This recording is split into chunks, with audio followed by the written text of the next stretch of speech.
want to buy it from Sure. Yeah.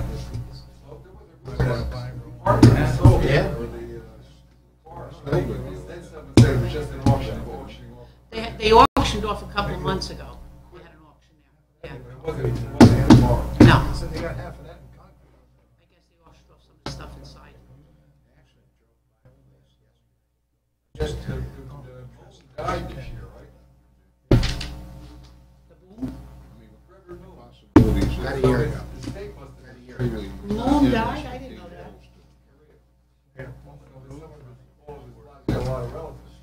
He's got a big family. All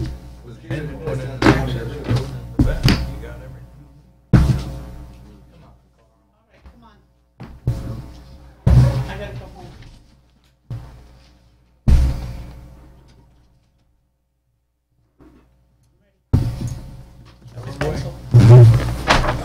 You want to be acting supervisor? Oh, Dave's not here. Dave's in Washington, D.C. Yeah. Eric Holden's down. Go ahead, Eric, take over. When does he do back? You know, I don't know that. When did he leave today? I don't know that either. I would say yes, because I know he had Mother's Day at home, so. No, he was someplace. He took pictures by Castle. It was on Facebook. And that's the truth. Whatever's on Facebook is the truth. Yeah, because they can't put it on the internet.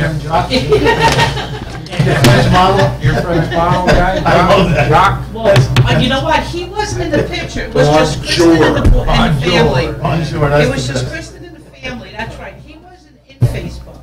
That's right. He wasn't in the photo.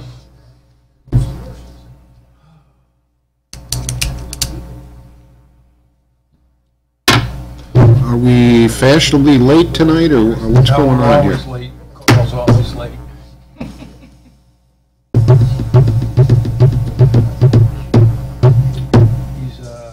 putting the live feed on the internet. There's at least 3 people that are looking for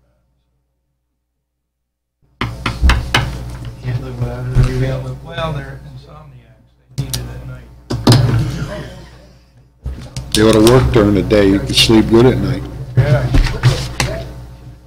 All right. Is he coming? He told me that evening. Oh, it's a good thing because I just found my local law. Hey, Art. Did you bring in those orange trucks particularly for George, you have us? something to say tonight? You know, I did mention it to Ed. He said he thinks it's pretty good with the trucks. Yes. Cora Rosen, Yeah. yes. But, oh, yeah, I mean, if you needed one, it'd be staying in this one. See, I told you. Well, why don't you Yeah. come to the meeting then? He and I talked about it. We're just going to come down and pick out 3. It's No, unbelievable. well, the Orange I'm not Rockland gonna say isn't, that. well, Orange Rockland isn't here for trucks you were to say that. $180,000. But they don't have nothing to do with it. Huh?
Just want to know the president sent he's down in the city with me. We were both at Deerpark Avenue together.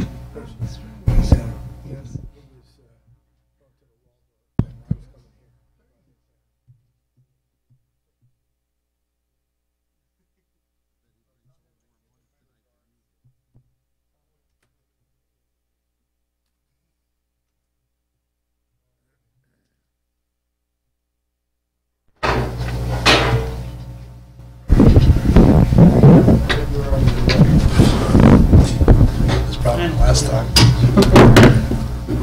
Gotta get that microphone so diagonal. Okay. Ready? Yeah. Okay. Obviously. Okay. Would everyone please rise? We always do a invocation before we start the meeting. It is completely optional. And will Councilman Trovey lead us in the invocation? Dear Lord God, we thank you for this beautiful day, for the awesomeness of the world that we live in, that you created especially for us. We thank you that you consider us to be your children, and that you watch over us day and night, and guide us in our lives. Lord, may we hear your guidance, may we obey your guidance, and may we seek your wisdom in all things that we do. We thank you, Lord, especially for mothers, as we celebrated Mother's Day, Lord, and what a blessing to our lives, and how you created family, Lord. Mothers and fathers and children, and we thank you for that great design. We pray for families, Lord, that they would stick to one another, that they would love one another, that they would raise their children in a way that would honor you. We thank you for tonight. We ask you to guide us in all that we do. In your precious name. Amen. I call this meeting of the Deerpark Town Board to order at 7:43 p.m. And will Councilman Spears lead us in the pledge? I pledge allegiance to the flag of the United States of America and to the republic for which it stands, one nation, under God, indivisible, with liberty and justice for all. Thank you. You may be seated.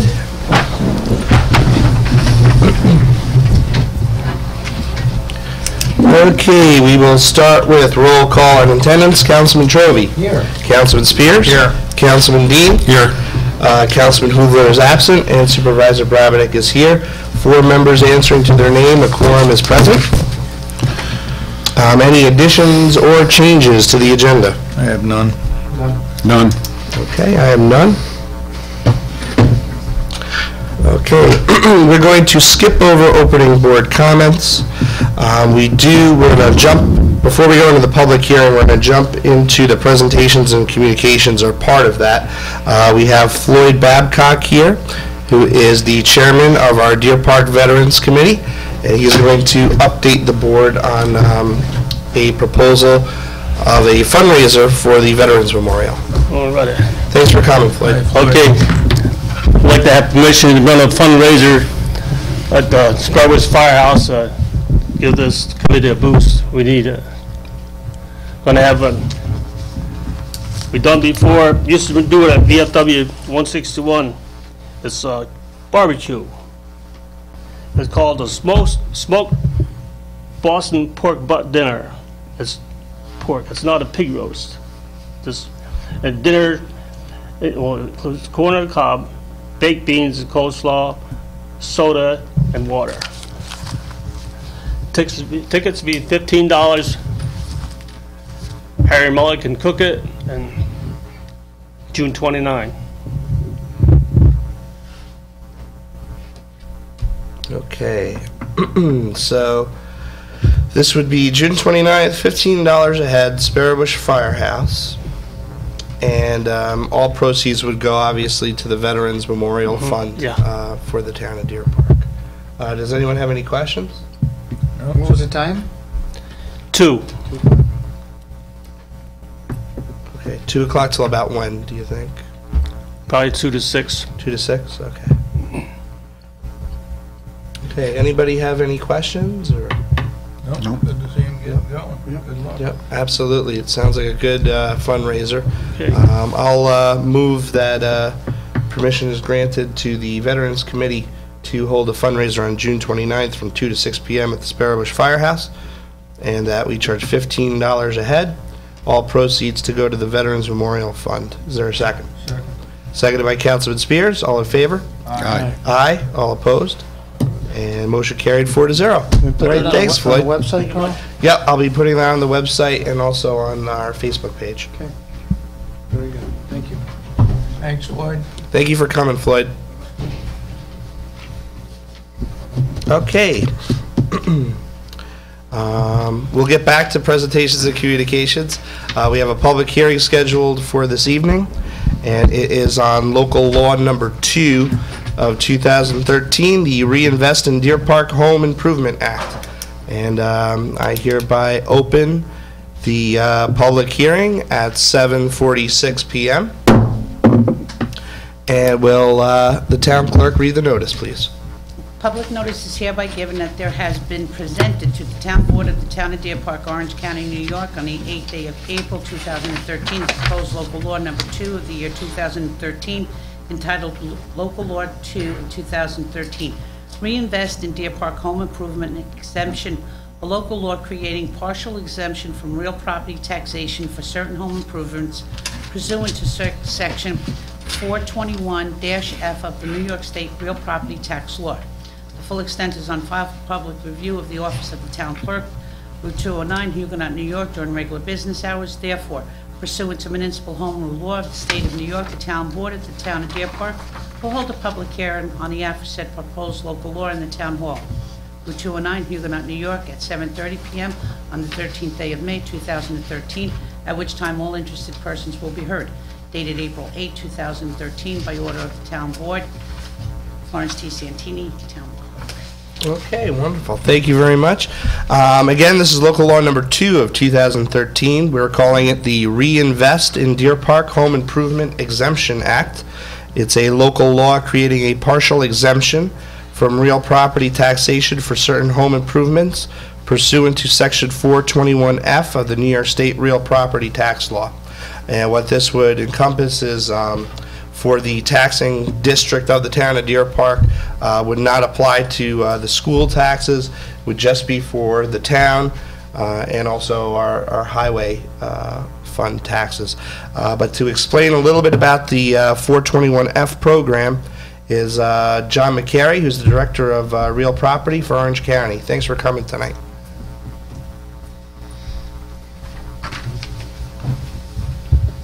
I pass out information on the 421F program, and basically it is a minimum amount of money is $3,000 up to $80,000 in improvements to the property for market value. So you need at least $3,000 to qualify.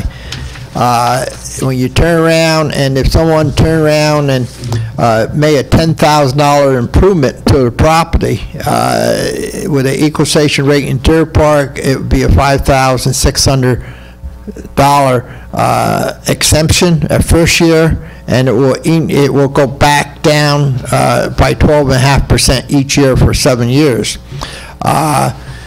It would first year initial impact would cost about $515 in Deerpark taxes, okay, which they will save. So if we gave an exception to Carl, everyone else will pick up that part of that taxation, which you need for your budget. Now, there are certain things, maintenance and repairs does not qualify. So if somebody's going to repair, the roof or siding, that does not qualify. It need to have something with a major structure of a property, like a footprint, a number of square feet. So if somebody's going to add on a third bedroom, take a two bedroom house and make a 3-bedroom house, or they're going to put a deck attached to the house or a garage attached to the house. I gave you legal opinions. It does not qualify for a pool, or if somebody's going to put a 2-car garage not attached to a house, that would not qualify. So it have to be some major improvement into it. Possibly it could be a new kitchen, all brand new windows, something structurally thing. Now, Orange County had this for about 8-9 years, and in Orange County, there are only 2 towns what are taking advantage of it in recent year. The total number of exemptions are only 11 in the county, 1 in the town of Goshen and 10 in the town of Woodbury, which was the first town to do it. It's not a big exemption. It don't generate a lot of interest into it. So there's some reserve.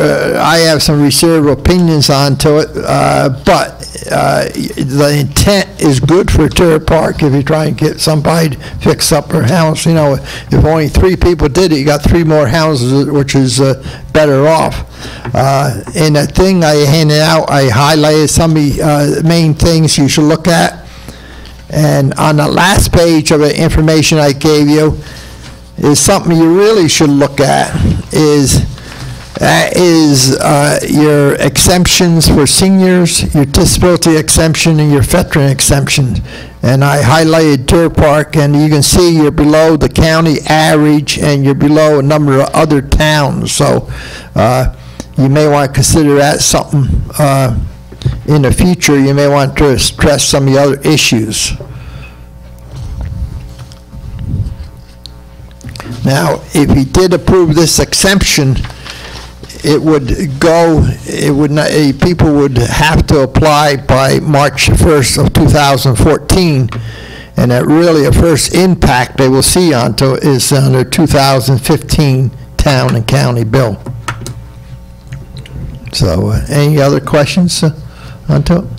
Does the board have any questions? No, I read over the material. I think it was pretty thorough. Thank you. Okay, thank you. Do you have Thank a you, question, John. Councilman? Well, the only thing I'm looking at here, when we first discussed this, we talked about it being owner-occupied structures. At law, it must be owner occupied, must be no more than a 2-family house. Okay, so I missed that, John. That must be in there, obviously, but because I didn't, you know. Yeah, on page 3 of 3. What I'm looking for is not to have rental houses, you know, somebody taking advantage of this with rental houses. They increase their rent, but, sorry, George, they increase their rent, but their taxes go down. Right. You know, this should be for people who this is their primary. Right. Home. In your local law, you could make it a thing that would be primary residence only. Okay. Okay? That would be a simple thing to add to your local law. Yeah, I think we should do that. Well, we talked about that. That's correct, yeah. This only qualify for 1 and 2 family houses and for residential purposes only. Okay. Is there any reason why it couldn't be for just single-family houses? Oh, okay, yeah, single family, No. In other words, could you, in the local law, could you eliminate 2-family? Oh, you could do that also, yes. Okay, all right. You could make it, you know, owner-occupied, single-family homes, okay? That's the way I'm kind of looking at this. And you could also go a little bit further. You could say, you know, that because the law talks about a house must be at least 5 years old, okay? You also could say, you know, for any home built prior to 1990 or prior to 2000, you know. Okay. Because what you're trying to do, some of your older housing stock, you're trying to get upgraded a little bit. Well, it gives, like you pointed out something that was very meaningful, at least to me. It would make sense that on an older home, if somebody could upgrade the windows Right. and the doors in their home, maybe the Right. insulation in their Yeah. house, hey, they could save themselves some Yeah. serious money on their heating bills, plus on their taxes. So, You should also, you know, you should ask Richard Mayfield, Community Development Director, to come over. There's some low-cost loans for a lot of those things that, you know, based on income and everything else, a lot of your residents probably could qualify. And, you know, you're part of a community development consortium, okay? And you could occur a program strictly for Deerpark residents onto it. And, you know, I think you get a lot more mileage out of a program like this rather than this exemption one, because by the time they get all the paperwork and two, we only got 11 in the entire county, you know. well, you know, Yeah. sometimes you can lead a horse to water, but you can't make him it drink, John, no. you know, so. John, you just mentioned something. Is it a lot of paperwork to make this work? There's an application, everything else, and you got to bring in proof of your bills, what you spent it on, okay?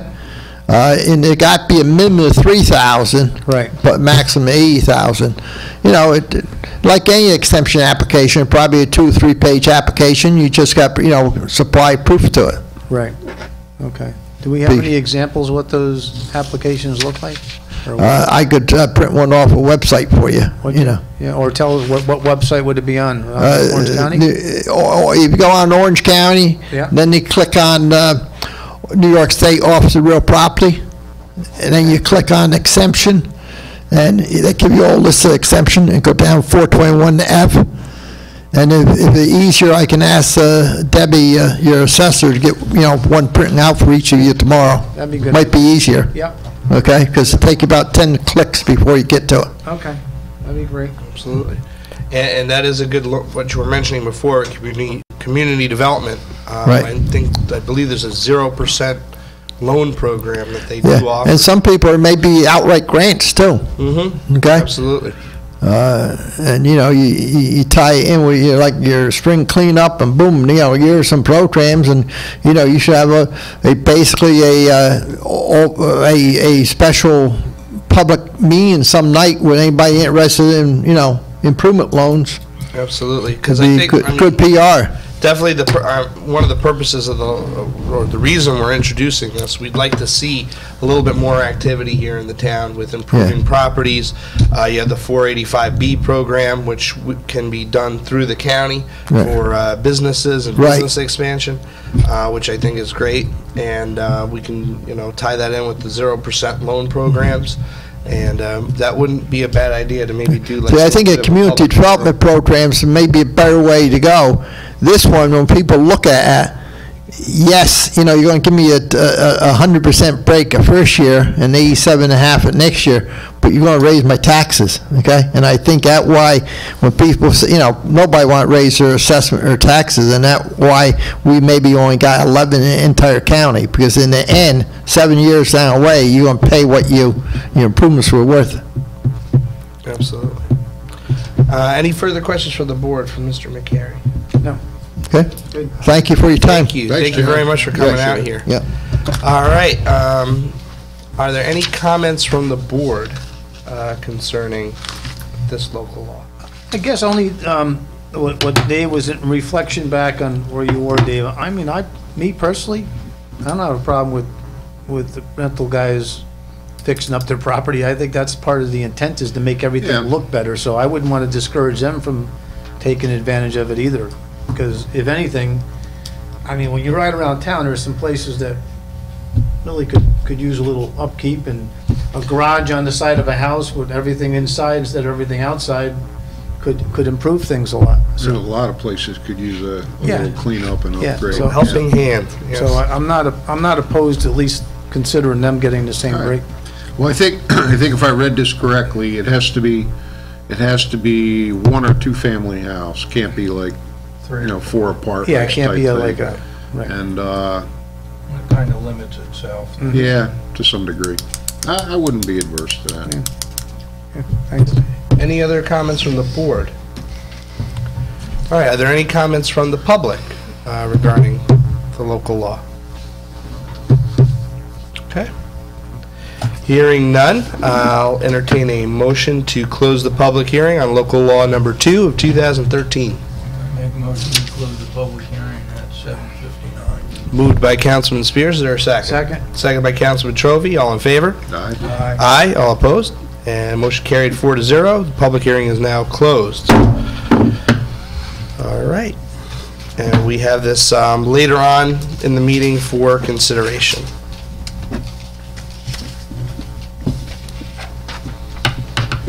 All right, next on the agenda, we have presentations and communications. We'll go back to that. We have our historian here, Norma Schott, to make a historian's report. Norma?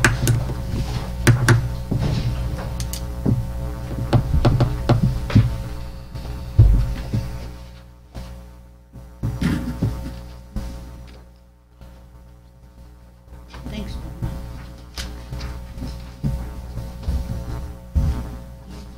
Make a share. Hey, Norman. Thank you. That's for you. Thank you. Artie's trying to Evening, make Norma. himself feel- Not me at all.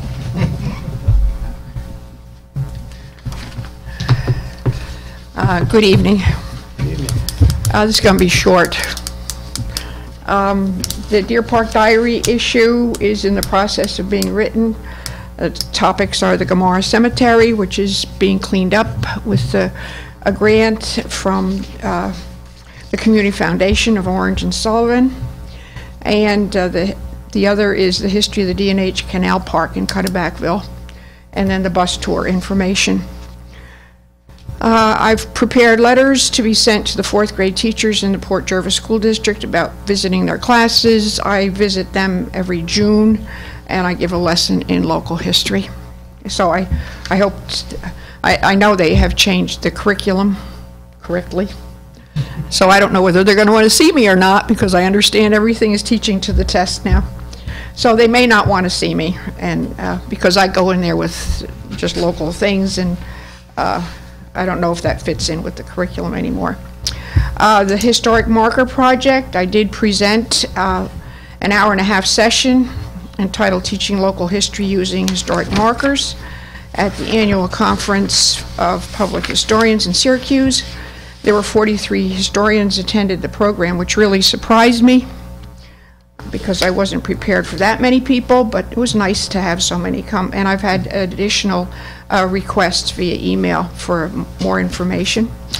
At that same conference, I received my registered historian. Down at Deerpark now has a registered historian. Congratulations. The worst of it was getting all the papers together. not what I do, but boy, they want a lot of papers. I don't know how many trees we cut down for that. There's going to be the annual Orange County Historian will hold a meeting on June 4th. I do plan to attend.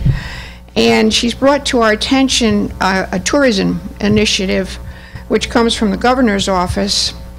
And this might affect the town of Deerpark. I don't know how much money, a lot of money is involved. We're part of the Mid-Hudson area, and one of the themes that they have is canals and transportation. And that's one of the reasons that I chose the D&H Canal Park for my newsletter, because what they do is they plan these weekends, and it winds up, if you have a function in the I Love New York, so it goes statewide for tourists to come and visit. So I'd like to, I'm going to contact, I just got the email today, and from the county historian and what I did, but yeah, here. And what it does is it promotes the activities in our communities, and it is both in the I Love New York and regional initiatives of the Economic Development Councils through, and also the tourism. So one of the things I'd like to do is to work with the D&H Canal Park. I imagine that the park would be on because it's a county park, but if not, to have people come and visit Cutterbackville and the park and the trail which is being done. The last thing about the abandoned and little-known airfields, my son's a pilot, and he asked me about the Huguenot Airport, and he told me about this site, website run by a Paul Friedman, and he has 1,649 vanished and abandoned airfields. And so I thought maybe I could get information from him. It turns out he has nothing. So he asked me to give him information. So now we're on his site with the history of the Huguenot Airport, complete with a map and aerial view. And so maybe with that in mind, we may get more information, which will be sent to him, and then he'll send it to us. Hope nobody tries to land there. It's a little tough now. No, they tell you what is there now. Okay. But they have the history of it. As a matter of fact, they have a picture of what's there now. Oh, wow. With all Where the houses. exactly is it, or was it? It was. Oh, yeah. Yeah, Airport Park. Okay. Off of Hangar. 5 houses there now. Wow, yes. You don't want it to land there. No. Maybe a helicopter. Well, one of the pictures that they used for the website is Betty Erie trying to turn a prop on a plane, and my son says to me, one that never started with the propeller being pushed, and she's pushing it the wrong way anyway. So now I have to tell her that. So I guess that picture was just taken as for her. I do have, if you ever want to go and see it, I do have the website there. And the Town and Museum members are working on the bus tour. I do have some flyers here, which I'll leave, about the event. The July bus is almost sold out, and the August one, we've got about 20 seats gone already. So there isn't a whole lot left. The reservation forms are here in Town Hall. They're in the museum. They're also on our website, the 1863schoolhouse.org. And we leave at 8 o'clock from the Sparrowbush Memorial Park and return there around 11:30. We have a box lunch if you want to stay and visit. And it gives people enough time to go up to the annual Battle of Minnesink commemorative program at Minnesink Battlefield in Minnesink Ford. And I have their flyers also. And that program begins at 1 o'clock. So there's enough time, and that starts at the Grave of the Unknown Soldier up at the Minnesink Battleground Park. So that's one of the reasons we run it in the morning, so that if people want to make a whole day out of it, they can. Any questions? Great. Any questions from the board? Congratulations again. Very good. Actually, Mrs. Bush invited me to the conference on June 4th, so I'll definitely be there. Okay. So I know I'll see you there. David's, not David, I worked with David Simmons. Dennis. Dennis. Thank you. Dennis, he's chair of that committee, so he's always there also. Oh, okay. And I'll leave these on the back if anybody wants any of these flyers. So, thank you very much. Thank you. Good job as always. Can I just say, I went on Norma's bus trip last year, I'm going again, because I was just so impressed with it. Why don't you pay more attention this time? I was, Norma, right? I'm going again. At 8:30 in the morning, I'm going again on a Saturday, because I was so impressed. Well, the funny thing is, Oh, 8. And when he saw that it was 8 o'clock, he said, "You're not going to get anybody. Nobody's coming." I'm going again. Who's going to get up at that hour to go on a bus? I did. I was mad, but I'm going again. We were sold out, and we had a waiting list. So, we never advertised last year. This year we advertised. 2 buses. Excellent. Thank you. All right. Next on our presentations and communications, we have a school budget presentation, and tonight we have our superintendent, John Exanthus, and Assistant Superintendent Lori Case. Welcome. Good evening. Thanks so much. I'm going to just open up by thanking the board for the opportunity to come and explain. Lori will give you the highlights, certainly, of the budget. I don't know that we've made it every year, Lori, but I think this is, I know we started together in '06, so I think we've been here every year. So I want to thank you personally for the opportunity to come here to explain the budget. And there's always great exchange of ideas. We don't always agree with Mr. Dean, but we certainly respect his opinions and his comments. So this is very good for us to be here, and I want to thank you for that opportunity. I'm just going to say at the front end, the budget, and Lori, again, will go into more detail, was a balanced approach. The good news, I think, is no one who had a job lost a job. We still preserved opportunities. That's one of the things we've been talking about since '06, about opportunities for our kids, and we certainly, I believe, have expanded those opportunities, and we were able to preserve almost all of those. There are a couple positions going away, but we'll still have other areas where kids can expand. So I'll be quiet. I'll let Lori give you the highlights, and then certainly any comments or any advice you can give us, we'll certainly listen. Thanks so much again. Thank you, Lori. Hey, good evening. I just want to remind everyone that the vote is on a week from Tuesday, May 21st. The polls are open from 6 a.m. to 9 p.m. The voting takes place in the schools. And if you're not sure where to vote, please give us a call, and we'll be happy to direct you. This year's budget is $62,170,300. That is just under $1.5 million greater than last year's budget, or 2.4% budget to budget. In addition addition to that, when we take a look at the levy, we are under the tax cap. We are at 2%. The board felt important this year to just use a little more fund balance so that we could preserve positions, especially at our elementary school. We'll be watching that next year because it is sort of off of our plan, but I think that it's recoverable. Having said that, we had a lot of retirements this year. We had 9 teachers retire this year. Of those 9 positions, we are going to replace all but 3 of them. The 3 positions that we will not be replacing will be a high school art teacher, a high school special education teacher, and 1 elementary teacher. In addition to that, we did go back, and it's one of the things I'm just most proud of. We went back and looked at our building and grounds area to see if we could somehow save additional funds in our utilities. And I would tell you that I went back and did a history because we've done so much work with ceilings and roofs and new windows.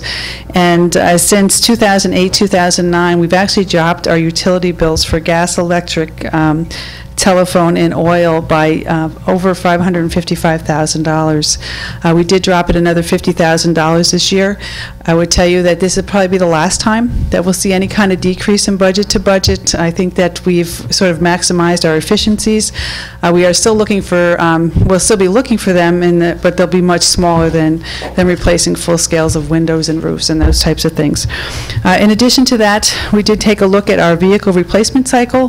When I came in 2005, we didn't really have one, and we had a lot of vehicles that we had issues with. We've been on a 5-year or 8-year replacement cycle depending on the vehicle, and when we took a look at it this year, we felt we were in a position where we could just put a hold, and so we will not be buying a vehicle this year, and we'll take a look again next year to see what our need is. In addition to that, we took a look at our computer technology area that there is growing across the district. We have a pilot laptop program in our high school, which we are growing. We are reducing that area by $14,000 for the 13-14 school year. However, we are started into a great project. We're into a virtual machine conversion. Virtual machine, just to give you the really basic concept, is a cloud design. If you go back to the early IBM days, you may remember that everything went back to a big server room, and then it went back out to the computers. And then we got away from that. We got to the laptops and the desktops. We are going back to that virtual cloud type model for the classroom computers for several reasons. One, the kind of technology, the type of technology that we use in the classrooms is very specialized. We go out to the cloud, we pick up a STAR program, bring it back into the classroom, we use that, we end that program, we go into a different program, bring that back in. Different than what you use in offices where you have multiple programs open at the same time and a lot of activity going on. So classrooms are a great way to use virtual machine, but the reason virtual machine is such an important thing for us as we move forward is that it does several things for us. It saves us money and allows us to continue to grow technology in the classroom. First thing it does for us, it allows us to take our computer cycle out from 5 years to 8 years. So we're not buying all those classroom computers every 5 years, so go out 8 years. The second thing it does for us is that it allows us to go to what we refer to as a thin client. The type of hardware laptop, not laptop, but desktop that we need is so much smaller because it doesn't really have to carry and hold all that information that we're gathering from the cloud. So our cost per unit goes down about 50% as well. So we extend the cycle and we reduce the cost by about 50%. And the third thing it does for us, currently a computer runs us about 255 watts per unit, and we're going to drop that usage down to about 90. So there's a lot of great reasons to use virtual machine. We are starting, we had some startup costs. We were able to cover those in the 12-13 budget, and we are putting that technology in place at our elementary schools. And then we expect that in 14-15, when we talk about a budget again, we're going to talk about what else we can do to save money in that area, especially because we now have things in place. What I didn't talk about was we also had, for the first time in all the years I've been here, a large number of support staff retirements as well. I think we had 9. We had 4 aides, classroom aides that retired as of June 30th. We also had 2 that retired during the school year. Those 6 positions are not being filled. We also had 3 cleaners that, of those 3, we are not replacing one of them. And we also had a clerk typist at our elementary school that is not scheduled to be replaced. However, what we understand in the ISK room, we really do need another body there. So we're going to be looking to see if we can we have multiple clerk typists in that complex. We have them at the high school office, at the ISK office, in special education and food service, and we're going to take a look and see if we can somehow sort of share people for the year. And then if we can't, we'll go back and revisit that at the end of next school year. The other thing that we're doing as we look forward to how do we make the future look better? How do we continue to save money? Mr. Priest is looking at the concept of team cleaning for our custodial workers. We don't know that that technology will work in our buildings, but we're looking at it to see if we have the staff and the ability to do that. Because if we do, again, that will save us money going forth in future budgets. The last thing that we have reduced in the budget is 10 BOCES career and technology positions. We have had, for as long as I've been here, 106 positions. I would tell you that our enrollment has dropped in the last 3 years by 150 children, and so we've dropped the number of slots that are available for children from 106 to 96. Should the budget go down, we do have a contingency. We haven't spent a lot of time looking at that, but I would tell you that we would have to reduce the budget by another $529,000. It would require reductions in the administrative component of our budget of about $195,000. It would require about $274,000 in our instructional component and another $60,000 in our capital component. It equates to about between 6 and 7 positions. And all in all, our budget to budget increase is 2.4%. Levy to levy, we're looking at about 2%.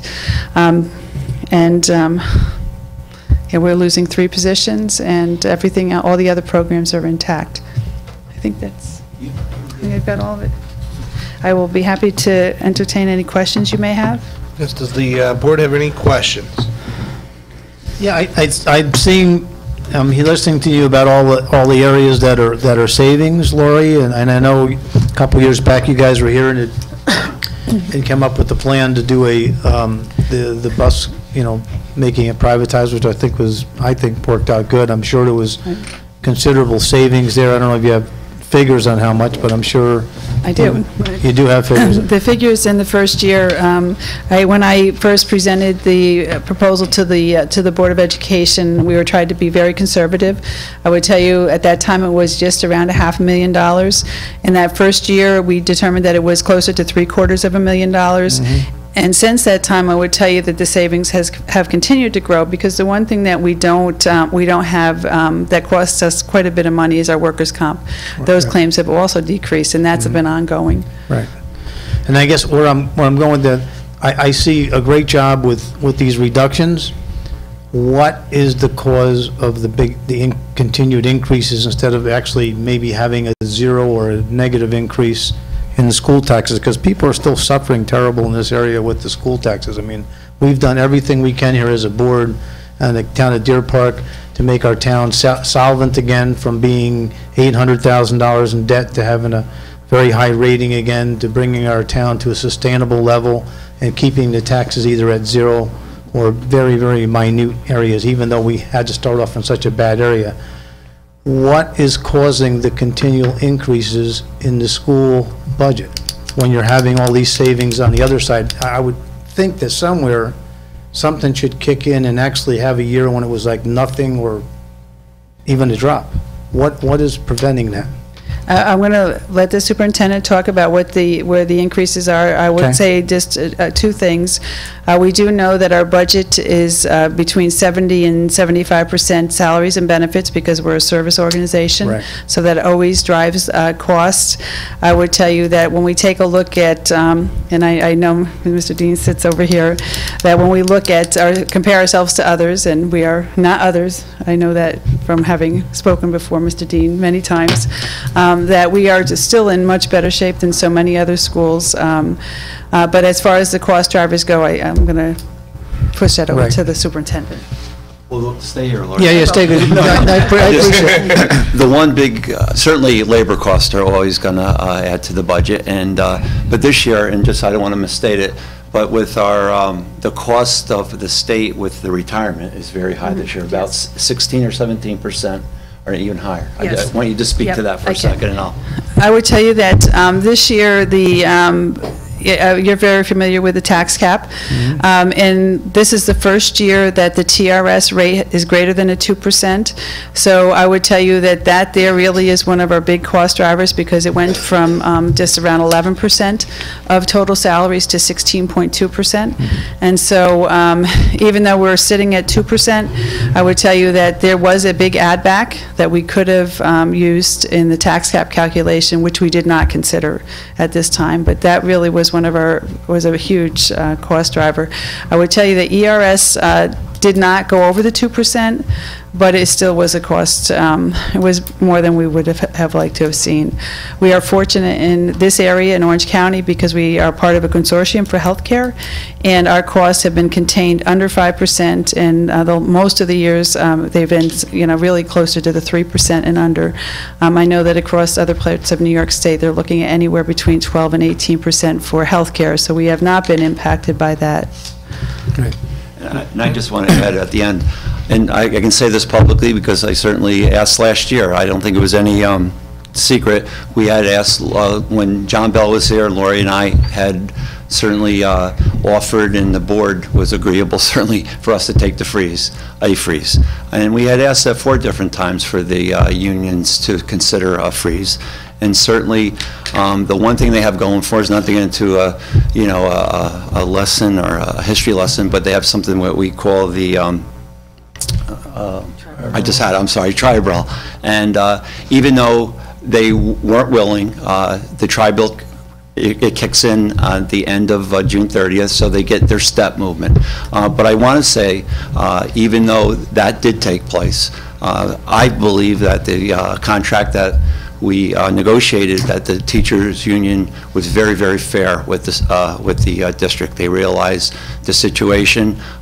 It wasn't a zero or a freeze certainly, but it was at that time, and I don't know what the new contracts are in the county, but certainly at the lowest end of a 4-year contract. So that's a great question, and I certainly every year, as Laura mentioned, we have our cost increase in any budget of a $62 million budget, probably almost 80% would be your personnel costs, and unfortunately we haven't been able to hold them at a zero for a year, as you spoke about, Mr. Jovi. But one thing I will say in the board, and you hit upon it, when we first started the budget process, we were talking about get the budget, the levy under 4, and we were about 3.65 when Lori first presented the budget. And the board certainly realized that we couldn't go out with a 3.65 budget, that we needed to get closer to 2. So, as she mentioned, with a little added fund balance, with some positions not being filled, we were able to get to that 2%. I think sometimes it's confusing to the public, certainly. You hear a 2% cap, and you think it's going to be a 2% increase. I believe we were up around 5. Our 2% cap would have been around 5. So, we certainly hear you. I would love to have a year, and I think when you look at history, there was some time back in the 80s where there were districts actually that did have freezes in their taxes. I don't know that we'll ever get there, but we're certainly going to try. So, but a long answer to your question. I kind of asked that question Yep. for a dual focus, just Sure. to review it, and, I applaud all the cuts and all the Sure. Mm-hmm. reductions and the watching the dollars and the privatization. I think that was all great moves. It was. But from our conversation before, I was going to say, is it still our mandates that are killing us besides the salaries, that, whether you're negotiating in tough times a zero, I don't think the public even understands that step. Right. What is the percentage that they get automatically, whether they're given a raise or not? It averages around 2.4. Yeah, I want to say, on both unions, actually, Right. CSCA and in the teachers union, it's about 2.4. So there's an So that's built in, automatic, right. there's an automatic 2.4%, even if the board negotiates and deems a zero raise, they're getting a 2.4% raise no matter what. Yes, And there's for nothing that you people can- on step. There's nothing you can do about it. No, once and- June 30th comes and you roll it over, Yep. they have tribal. So that's an unfunded mandate. The other one that doesn't get a lot of play, and we're dealing with it this year certainly, is this APPR, which is the evaluation. So the trainings that have taken place in something called Common Core, where we're using a national curriculum. And there's been all kinds of training. Someone's called it the mother of all unfunded mandates.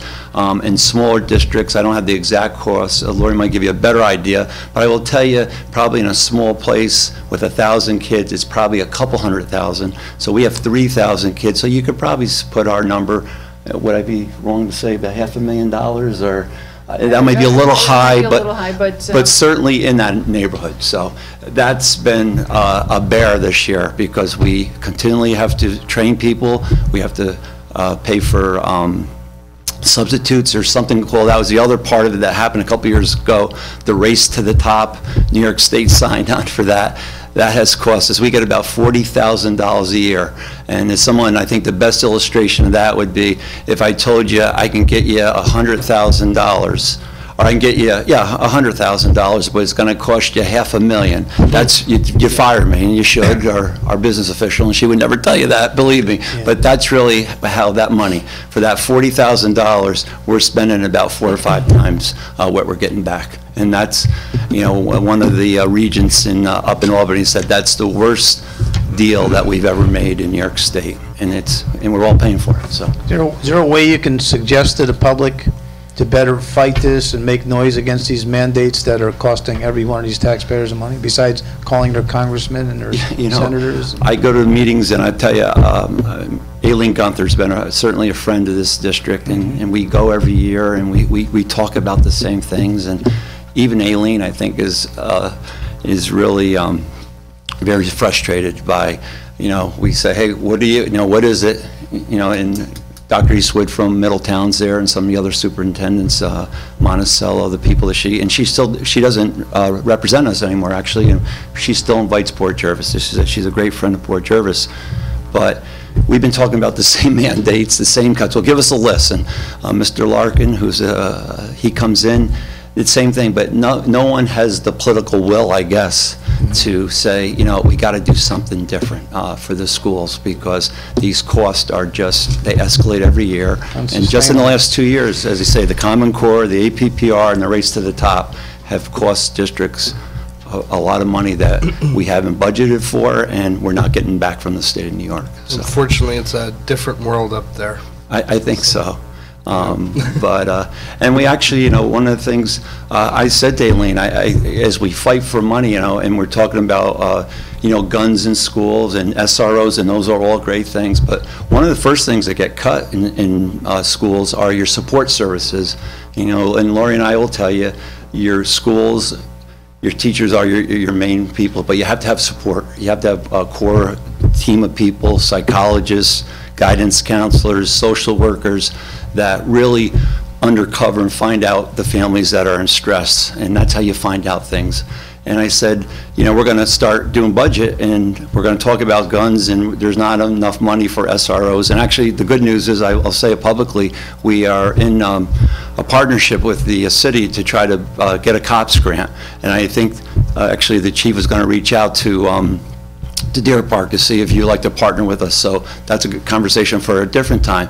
But the point is, those are the first people get cut in any budget. And again, as Lori alluded to, we've been fortunate here in Port Jervis. We haven't had to cut people, but when you start cutting those people, that's where you get your information to really protect your kids. I think all of us that live in schools and live in communities know that. Your police agencies, the fact that you know your families, you know your kids, you create a good atmosphere for them, that's how you prevent. Because, we use the term, and we stole it from New York, certainly, if you see something, say something. We talk about it a lot with our kids in Port Jervis. That's how you prevent those things. And unfortunately, those are the first things that go. So, long answers, and I apologize. No, it's good. No, thank you. Thank you. I appreciate it. Does anyone have any further questions? I'd like to wish you a good retirement. Enjoy it. Thanks so much. Appreciate it. Even though we've sparred on occasion, it's all... Good stuff. Yeah, it's good stuff. Good discussion. Yeah. The one observation I would have here is the negotiations that take place with the unions. Who actually does those negotiations? You know, that represents the taxpayers. Who is the negotiating team? Well, usually, certainly, there's people, Lori, myself, the other assistant superintendent. Usually, in our case, we've had a board member too, but the attorney. We have an attorney, and the other side also certainly has an attorney, and the two sides, that's usually how it works. And is that attorney, the attorney, everyday attorney, or is that a actual negotiating attorney? He's someone his specialty, I guess you would say, would be labor law and negotiating contracts, yes. Because, you know, I think we all realize that one of the killers here and I don't care whether it's a municipality or the state or the school system, is post-employment benefits. Yes. And, you know, when you say, oh, well, you know, somebody spent that period of time there, they deserve that. Yeah, that's fine. But, you know, there should be contributions made. I agree. And, you know, sometimes you have to put the gloves on. I mean, and then you got to take the gloves off. Right. And in reality, there is the goose. The goose has just so many golden eggs. And when they're gone, they're gone. We're rapidly approaching it. And, you know, while I applaud the efforts, and I'm glad to see the increases under the cap, it's still a ridiculous amount of money because I know the enrollment is dropping. And, you know, I don't know how many people are employed now at the school? I think we have about 250 teachers and probably about equal the same as CSEA. You have a total of 400, I think around 429. You have 264 teachers. Okay, and how many students? Yeah. Just under 3,000, certainly. About 2940, I think, was the last count. I'm sorry, under what? Under 3,000, I think 2940. Wow. And just a point of illustration, I'm going to help you out here. Okay. When I came to Port Jervis in 2003, there was approaching probably almost 3,600, 3,600. So it's a huge disparity here as to how much staff there is versus how many students. You know, what we got 3 on 1 about? Is it approaching 4 on 1 somewhere in that 3.3? Almost 6, 5 points. Really? Okay. Now, 429 to 3. Anyway, appreciate the effort. Enjoy your retirement. Thank you. Absolutely. Any further questions? Thank you again very much for allowing us. I also want to wish you a happy retirement. Thank you very much. I appreciate it. I've known you way back when. Right. You were my assistant principal in middle school. Back in 49, I think it was. Yeah, absolutely. Spent a lot of time with you. Yeah, absolutely. A lot of time and attention. Full disclosure, he wasn't a frequent flyer. He was not a frequent flyer. So there's a few of those guys around that I still know, but Carl wasn't one of them. So. Very best of luck, though. Thank you very much. I appreciate it. Thanks again for your time. So long, Lori. Thanks. All right, that's all we have for presentations and communications. We'll move on to approval of minutes of the previous meeting. We had minutes sent out for our April 22nd, 2013 meeting. Has everybody read over those minutes? I have not. Let's table them. All right, you want to table? Okay.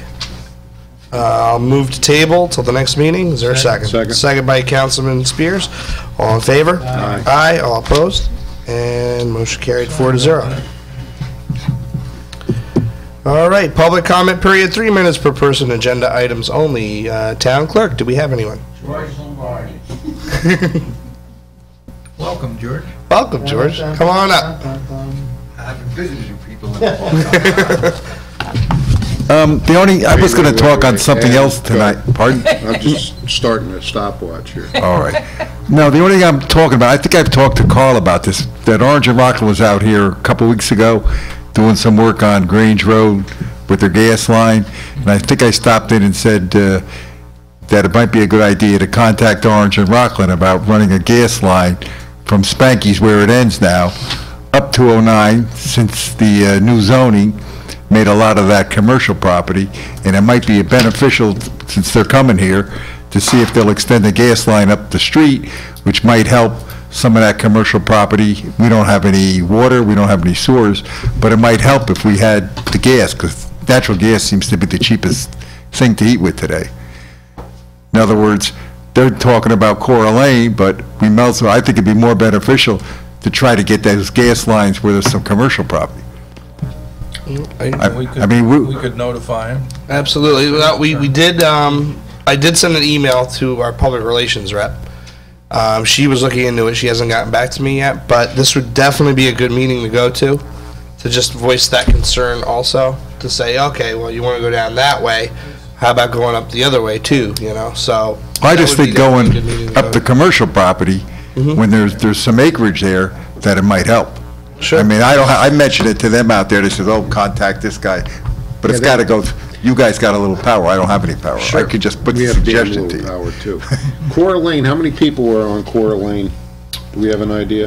There's probably 15 or 20 houses. Yeah. How many occupied sites are there on 209? No, we're not talking about what's occupied, we're talking about. No, that's what they're gonna talk about. Oh. What's occupied, see?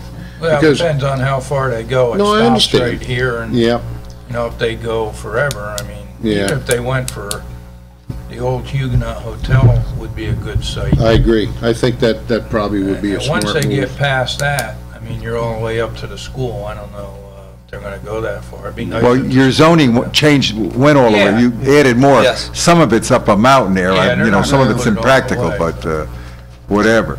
But it might not be a bad idea, because it doesn't cost the town any money for them to extend it, No, but no. it might help with development. No, I agree. I think Yep, that's I a totally smart idea, really.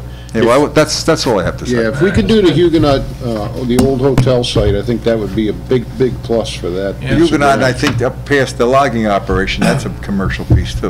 Yeah. When we get them in our IB zone, that would even be the, That'd be good too. yeah, that's, I mean, that's what we're really hoping for the development. I think these gas lines only go this way. Now, like, down where you are, Gary, the gas line, is there gas down that way? Yeah, we have gas comes all the way up past. In other words, we happen to have gas because that main pipeline comes through our town.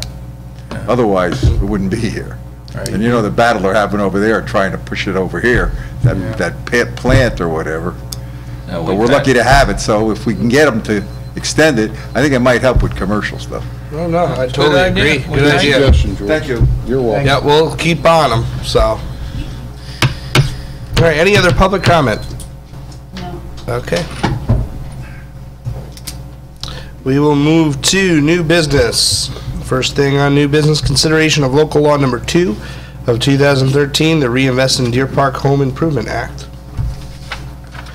So, I bring out the local law here. We just had a public hearing on it.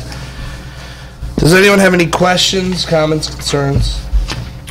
Just comments. I think it's a good thing. And I think we'll stay with what the county program is. I know Mr. Dean had a question on primary residence.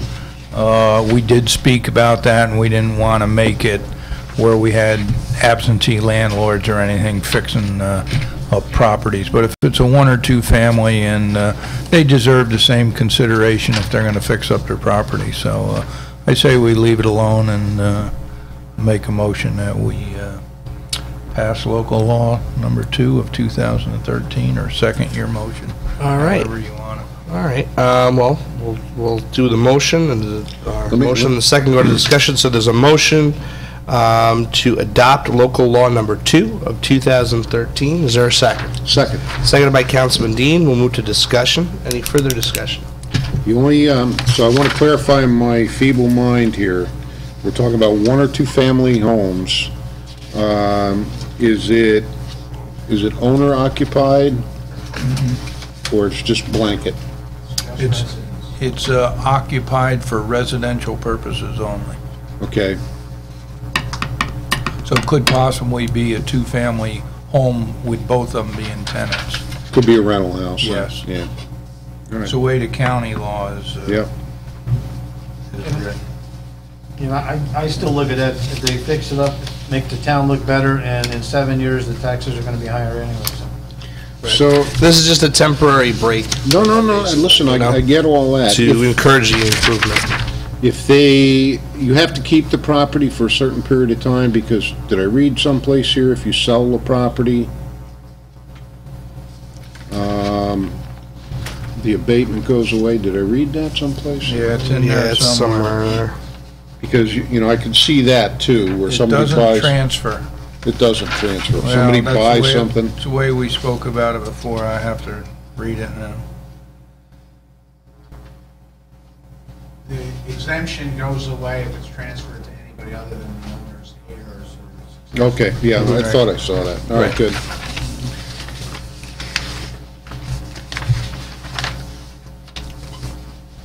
Yeah, it's page 3, section 6, Dave.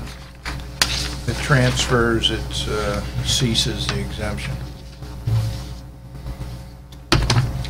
That's on the county one. Yeah, it's 3A, actually. In the event that a building granted an exemption pursuant to this article ceases to be used primarily for residential purposes, or title thereto is transferred to other than the heirs, or distributes to the owner, the exemption granted pursuant to this section shall cease. So in other words, we would have to adopt the same language as the county law then, right? That's correct. It's in your local law.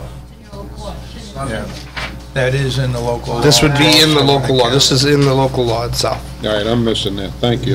Yeah, it's on 3A on that local law, Just on the back page. on the back page there. Gotcha. Thank you. Okay, and then there's a procedure about the assessor mailing notice Right. and that kind of thing. Okay. Eligibility requirements. Such reconstruction, alteration, or improvement was commenced subsequent to the effective date of this article. Value of such reconstruction, alteration, or improvement exceeds $3,000. The greater portion as so determined by square footage of the building reconstructed, altered, or improved is at least 5 years old.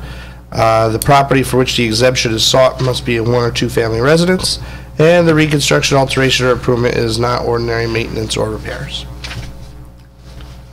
Those are the eligibility requirements under 2C of the local law. Right.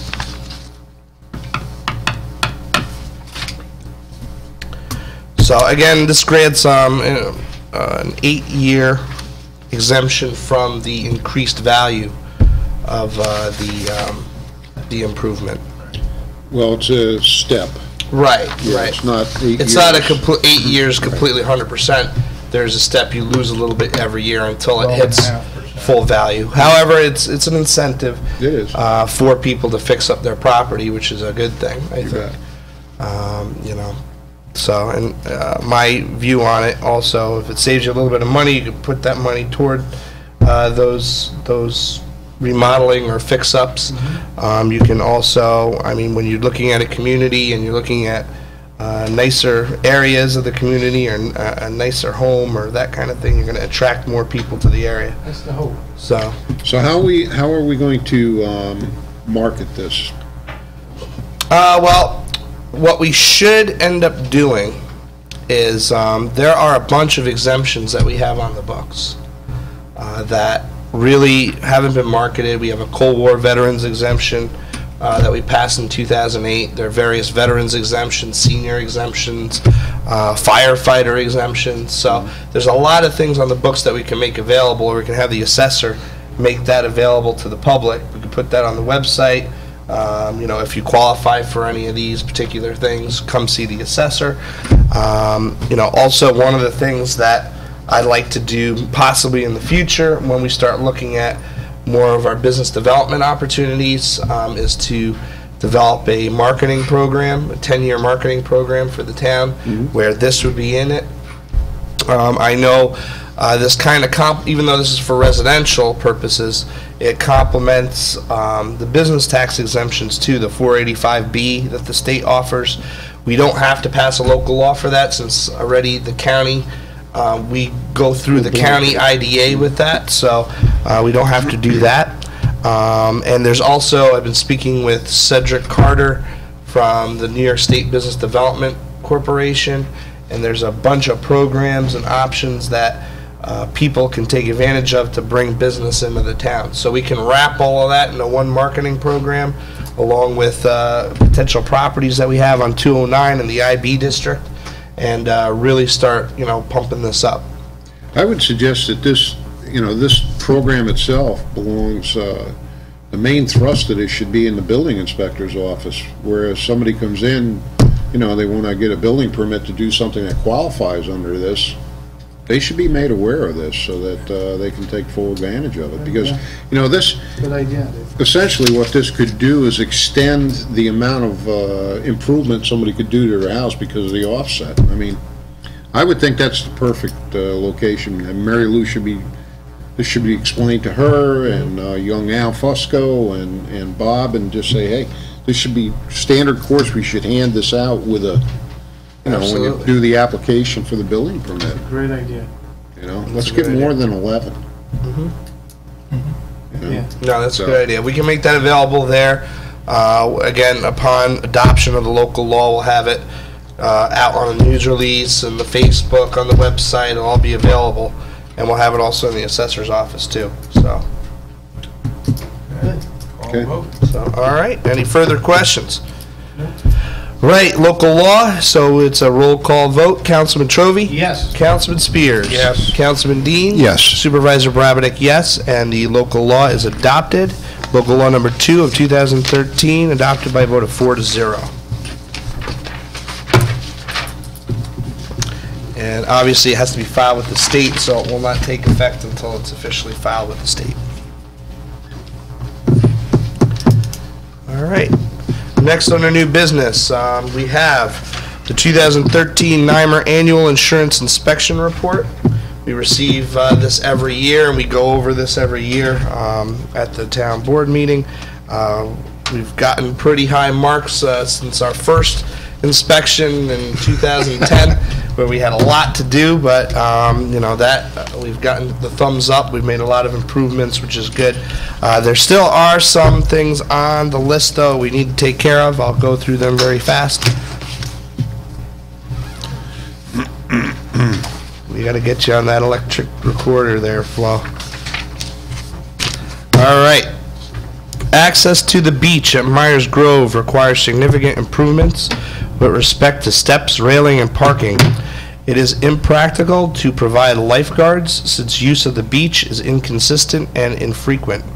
The property represents an attractive nuisance given these deficiencies and circumstances. The town of Deerpark should consider selling this parcel to reduce its liability exposure. The fuel pumps are old and may not reliably account for fuel dispensed. The pumps should be replaced when practical. Please install smoke detectors on each room of the building, or in each room of the building. The compressed gas cylinders in the highway garage were unsecure. Compressed gas cylinders must be secured in an upright position to the wall or other permanent structure. This will help prevent the cylinders from falling, potentially cracking the cylinder valve and turning the cylinder into an uncontrolled rocket. The grinder in the highway garage is missing its eye shield. To prevent accidental injury, the eye shield must be replaced. Basketball nets should be inspected. Worn nets and those in disrepair must be replaced. The use of chain nets is discouraged. They are dangerous and responsible for numerous injuries. We don't have any chain nets. Rims that are bent and rusty must be replaced. Periodic inspections for loose bolts, screws, and the like must be made. The electrical outlet in the kitchen, this is in the kitchen of building number 2. The electrical outlet in the kitchen is within 6 feet of a water source and is not protected by a ground fault circuit interrupters. A GFCI must be installed in this location. Space Park, protective surfacing should be added to the playground under the spring rockers in order to adequately bury the anchor beneath the spring. And the slide at Space Park is beyond its useful life. Please replace the slide when practical. The slide exit needs to be re-anchored and the handrails on the stairs needs tightening. That is it. So, some small fixes, we'll get on this right away and fix those things. I know we've already started researching the cost for slides and other items that are in here. So we'll get a report back on that and we'll start getting that replaced. And I know Ed park maintenance superintendent has been working on some of the improvements already. Do you have a copy of that report? Yep, we'll get you, it's scanned to all your tablets. We'll Okay. get you a paper copy if you want. My question was, does Ed have a copy of that? He does not, but he's going to get one. Okay, thank you. Yes, no problem. Any questions on the inspection report? No? Okay. Resolution number 15 of 2013. We have a resolution authorizing the signing of an Easy Pass contract with New York State. Be it resolved that the town board of the town of Deerpark, Orange County, New York, authorizes the town supervisor to sign contract with the New York State Thruway Authority to sell Easy Pass tags in the town of Deerpark town clerk's office. And be it further resolved that the town board of the town of Deerpark, Orange County, New York, authorizes the Deerpark town clerk to sell Easy Pass tags in the Deerpark town clerk's office, provided that all legal requirements are complied with. Upon passage, this resolution shall take effect immediately. All right, since I had to sign the contract, I will need a motion to adopt. Motion to adopt? Moved by Councilman Spears, is there a second? Second for the sake of discussion. Second by Councilman Dean, and we'll move to discussion. What's our take? Flo? How much do we get? $4 a tag. Once? No, every time we sell one. Once? Yeah, every tag you get $4. They sell, how much are the tags, 25? 25, the purchase tags are $21, we sell for 25. We have to buy 25 in a box. There's no life shelf, there's no time limit on them. At conference, they had a booth there for the state, the New York Authority, and it's a sale. The closest, well, we went online to find out the closest is at Campbell Plaza in Monticello. And to be an agent to sell the tags now, they want the clerks to go and get on board to sell them. So we would purchase them and resell them for $25. So we're gonna have an inventory cost? No. What do you mean, no? Well, we had to purchase You have to buy 25 of them, correct? 25, yeah. We sell them for 21. I would sell them for 25, and they cost $21. We make $4 a tag. But you gotta buy 25. Yes, 25 in a group.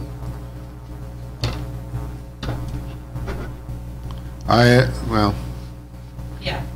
What is your, what's the reason? For $4? There's nobody in the area, and it's hot. I've got 4 or 5 sold already. We do them right online. I mean, you sit right in your underwear and buy them right online.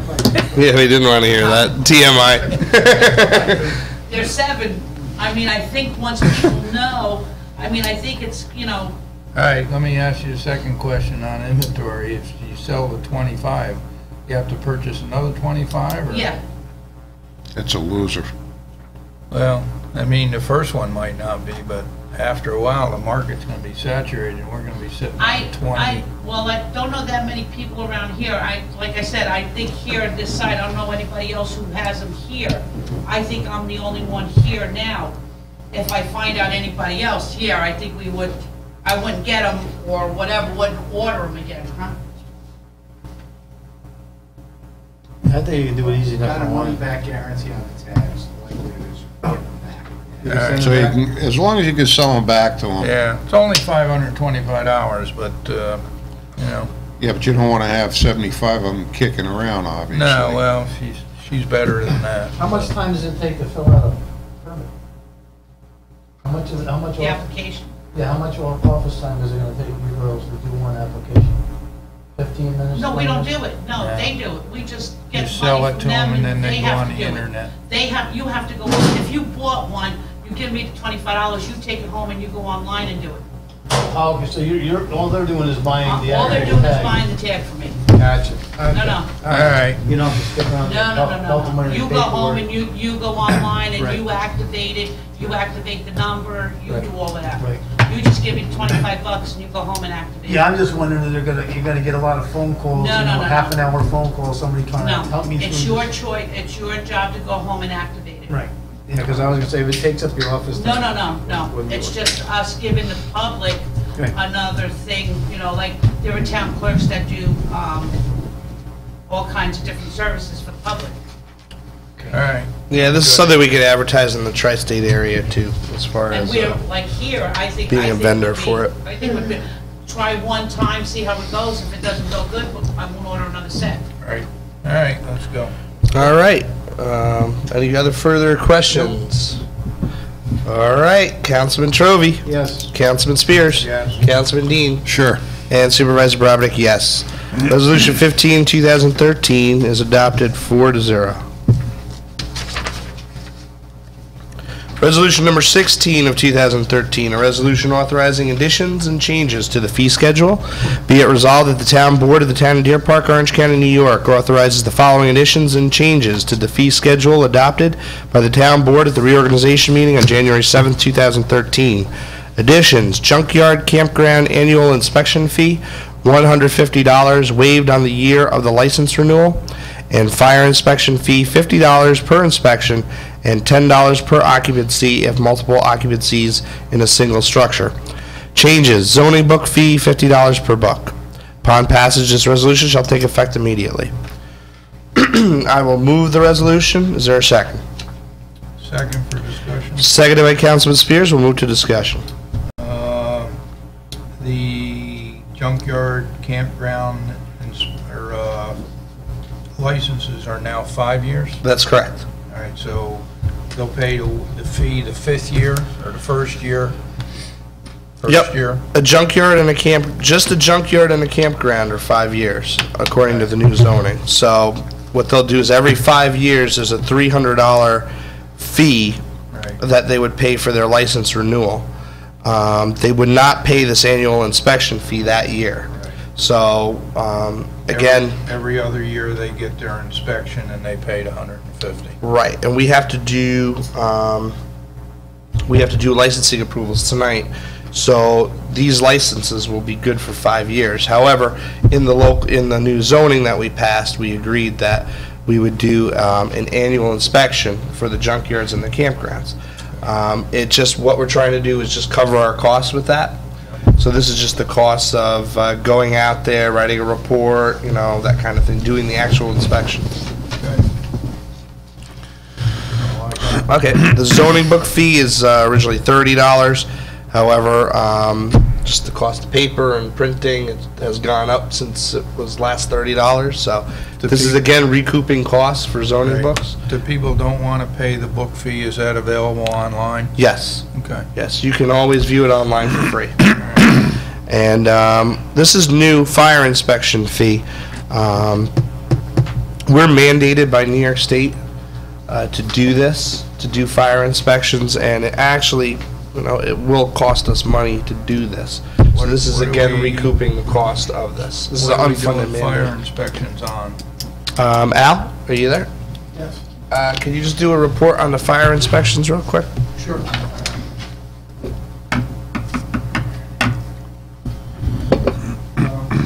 What's required is that annually that the commercial... Wait, hold on, Al, hold on. Nope, can't hear you. What's required that annually the commercial and the multi-residents need to have a annual inspection. And, you know, towards that end, generally how it works is there's a flat fee for the, cost of the inspection, and then a auxiliary fee for the number of units. For like example, you may go to a multiple dwelling and they have, 6 units. Then it would be, under this scenario, it would be $50 plus, 6 times 10, so it would be $110. If you're doing the hub, it would be the $50 plus all the occupancies, and he may have, 6. So again, it'd be the similar type of situation. And it is required by state law, and it is extra work, so it, it does need to be done, and you are able to charge for it. Okay, just going to cover our costs, or pretty close to it? Close to it. Well, I think we should cover our costs. Because what does close to it mean? Well, I mean, the cost is, it takes, it takes a good, 3 hours to, go do it and then come write it up. And so, So what's 3 hours? we had suggested, what did I suggest, $100? Originally, it was $100. I did 100, I suggested $100 and then $20 per occupancy. Well, Carl had looked at some of the other towns and found out that they were 30 or 40. But I think, to cover the cost, it would be a little bit more. How many of these do you perform a year, or? I'd say that, I'd have to check, but I imagine at least 100. I'm a little confused here. When you're saying this is required, I don't think this is anything we've been doing here. That's the problem. You're right. Right. You're right, you haven't. I mean, I don't want to start a firestorm here either with our population, that people are knocking under doors, hey, we're coming here as to a fire. Not a house. Huh? Not a house, commercial. It's commercial or multiple dwellings, Commercial or multiple dwellings. Yeah, what would, just multiple dwelling, what was that? 3 or more. 3 or more, okay. So what consists of the corner store, the guy selling a hoagie sandwich? Everybody that's got anything to do with commercial is going to be... Yes.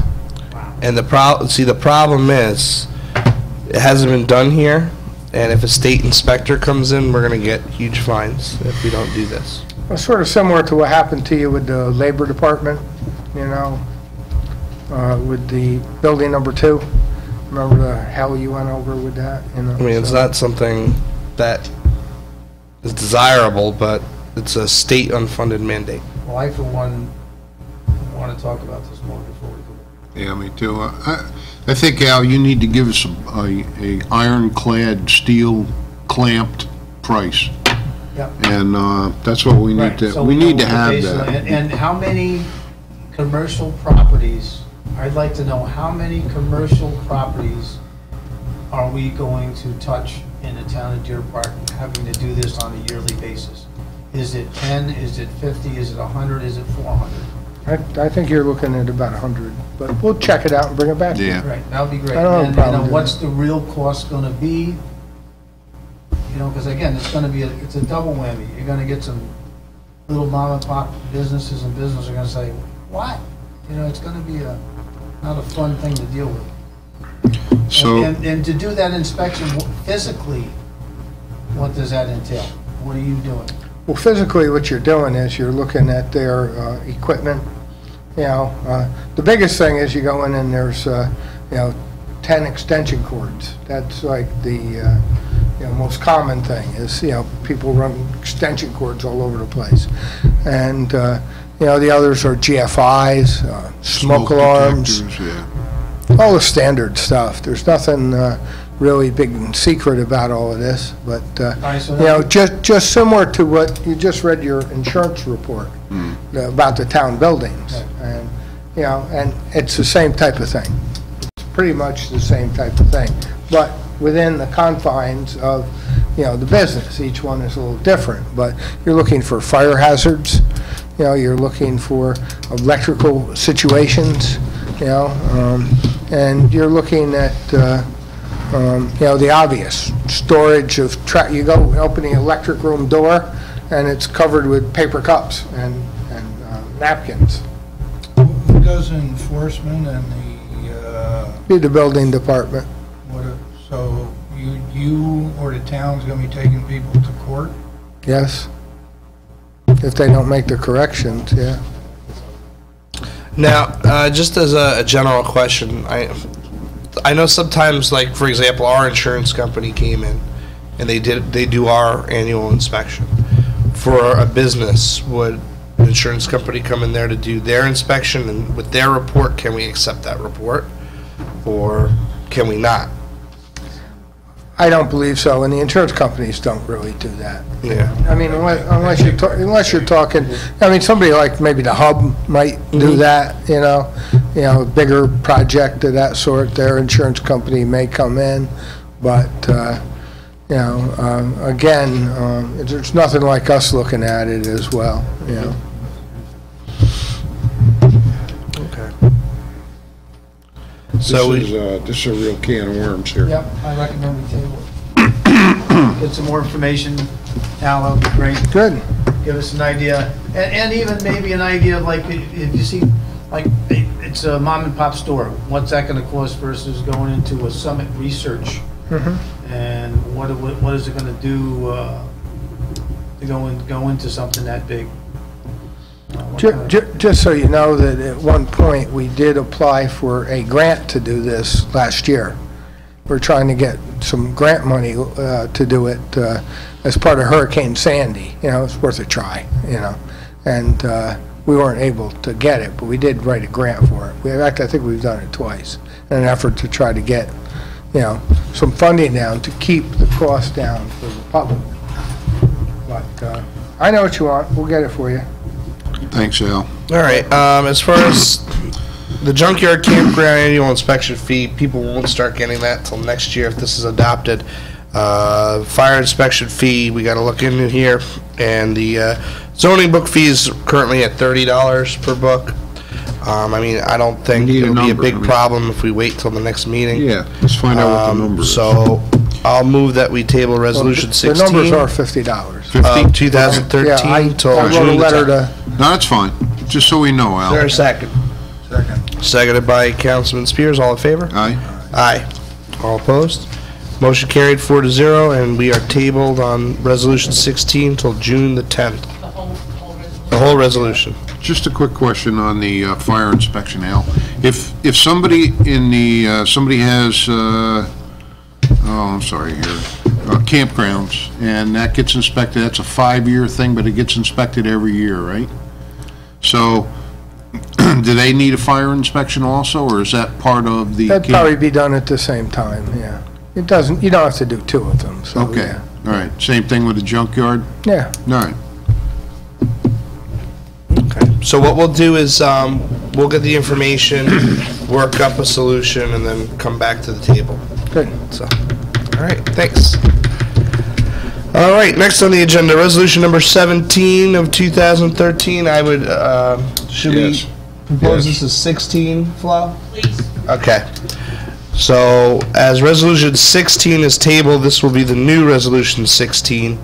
Resolution 16 of 2013, resolution authorizing bids for Myers Grove beach properties.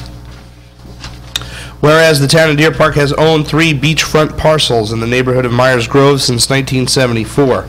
And whereas since 1874, the town has had various negative issues, complaints, and liabilities with regards to beach visitors to these 3 mentioned properties, which include but are not limited to unruly behavior, drug and alcohol use, disregard for local park rules and regulations, littering and dumping, and illegal parking on town roads. And whereas the town, which is currently in deficit financing, cannot properly maintain or upgrade these properties or provide for paid lifeguard services, which is necessary for the safety of residents and visitors to the beach. And whereas in the 2013 NYMER insurance report, it is recommended that the town pursue options to sell these 3 beach properties to reduce liability, stating access to the beach at Myers Grove requires significant improvements with respect to steps, railing, and parking. It is impractical to provide lifeguards since the use of the beach is inconsistent and infrequent. The property represents an attractive nuisance given these deficiencies and circumstances. Therefore, be it resolved that the Town Board of the Town of Deerpark, Orange County, New York wishes to accept bids for Myers Grove beach properties owned by the town and labeled as tax parcels SBL 20-10-14, SBL 29-10-15, and SBL 29-10-17. Sealed bids to be delivered to the Deerpark Town Clerk's Office located at 420 U.S. Route 209, Huguenot, New York 12746. Bids to be opened on Monday, June the 10th, 2013 at 2:00 p.m. Be it further resolved that the Town Board of the Town of Deerpark, Orange County, New York, authorizes the town clerk to publish public notice of said intention and reserves the right to reject any or all bids. Upon passage, this resolution shall take effect immediately. I will move the resolution, or the adoption of the resolution. Is there a second? Second. Seconded by Councilman Dean. Any discussion?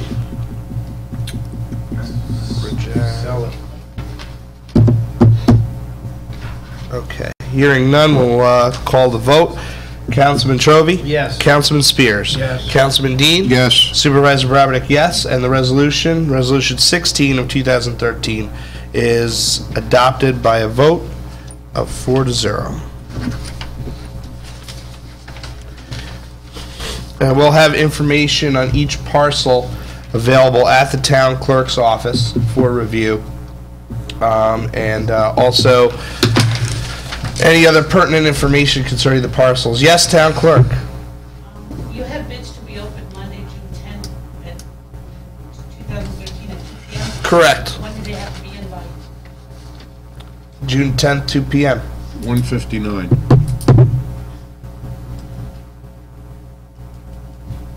Yes? What, Flo? You say they've been open. Correct. As long as they're there a minute before the opening, that's all that matters. Correct. Right? Yep. If they're there at 2 p.m., they get open. If they're there at 2:01, they're rejected. Okay. Further questions? Okay, moving on. Resolution number 17, or that's not 17, that was 16. The next is approve use of Town Hall for an O&R public meeting on May the 23rd at 7 p.m. Natural gas for Cora Rose Lane. We were requested by Orange and Rockland so they can use basically the Town Hall here. We just had to grant them permission for that particular day, and the subject that Mr. Lombardi brought up about going the other direction would be a good thing to bring up at that meeting as well. So I'll move that we approve the use of Town Hall for May 23rd at 7 p.m. for Orange and Rockland for the use of their public meeting. Is there a second? Second. Seconded by Councilman Spears. All in favor? Aye. Aye, all opposed. And motion carried, 4-0. Next, we'll move on to junkyard and racetrack licensing approvals. We're still waiting on a couple of, I believe, applications or application fees regarding the campgrounds. So we won't be doing that tonight, but we are doing the junkyard and racetrack licensing approvals. Now, the junkyard approvals, this will be for a 5-year approval. I believe the racetrack is only for 1 year, is that correct? I believe so, yes. Okay. All right, so we will start with the recommendations. Town board members, on today's date, I visited the Oakland Valley Raceway at 305 Oakland Valley Road, Cutterbackville, New York, to perform my annual inspection. I reviewed the site plan of the race park and accompanying files. I have found the premises to be substantially the same as the site plan in use. Additionally, I find that there are no violations on the property at this time. The application for this year's renewal seems to be in order. I would recommend issuance of the annual permit. Should you have any questions, feel free to contact me. Sincerely, Robert Emerson, Deputy Building Inspector. I'll move that we approve the license for Oakland Valley Raceway. Second for the sake of discussion. Seconded by Councilman Dean, and we'll move to discussion. What is the reason that the racetrack is 1 versus 5? I believe it was just passed that way, but go ahead. It wasn't in the zoning, it's in the town code, we haven't gotten around to that yet. It wasn't in the zoning ordinance, it was in the town code. And, once we get around to that, we can always revisit it. I don't know when we're getting around to it, though, but when we do, we can always revisit that and possibly grant. If a local law is adopted that changes the amount of years, we can relook at that. I assume that, that also qualifies for the fire inspection? Or is that part of the racetrack inspection? Yes, Yes, what? yes, that would include the fire. Yeah, okay. We could do it, I mean, do it annually. yeah, even if it was a five-year thing, I almost think you'd want to have an inspection regardless of the fact that it was 5 years. We do on everything. Yeah. So, all right. Any further questions? Nope. Okay, there's a motion and a second on the floor. All in favor? Aye. Aye, all opposed? And motion carried 4-0. This is a junkyard license renewal on Brim Recycling, 23 Route 211, Cutterbackville, New York, 12729. I'm writing to you concerning the above referenced property located in the town of Deerpark. Brim Recycling has submitted its 5-year application for renewal of its junkyard license. I conducted an inspection of the premises on the 22nd of March 2013, found it to be in compliance with the town of Deerpark zoning regulations. I would recommend that the town board renew this applicant's license for 2013. The previously discussed screening has been completed. Should you have any questions, please feel free to contact me. Sincerely, Al Fusco III, New York State Code Enforcement Officer. I will move for the approval of the 5-year license for Brim Recycling Facility. Is there a second? Second, for sake of discussion. Seconded by Councilman Spears. We'll move to discussion. His recommendation is for 1 year. He's aware that we're going to 5-year. When the letter was submitted on March 22nd. As of March 22nd, we still had under our zoning regulations 1-year approvals. So that's why it's under annual. But now the law states 5-year approvals. Should we get updated letters on that, or that's sufficient? None of my licenses are, Or what? Or what? I think they're yearly. Yeah, we'll have to change that. New law took effect. No, I don't think they are. Okay, so She's saying, what are you talking about? The licenses I give out. Mm-hmm. The physical paper. Right. so we'll have to change them. Yep, you just have to order new licenses and then grant those. I don't think they have them like that. I think it's the standard, but it's just the date. The dates are open. Good. Oh, okay. Got it. So you can just, Yeah. so you can just readjust the date for 5 years. But the question would be with, what's the one that we had the problem with the state trooper? That's an annual. But isn't that money that has to be on it? That's the scrap metal. That's different. That's $75 a year.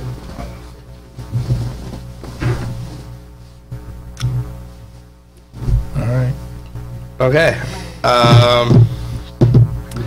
So I'll call the question. All in favor? Aye. Aye. All, Abstain.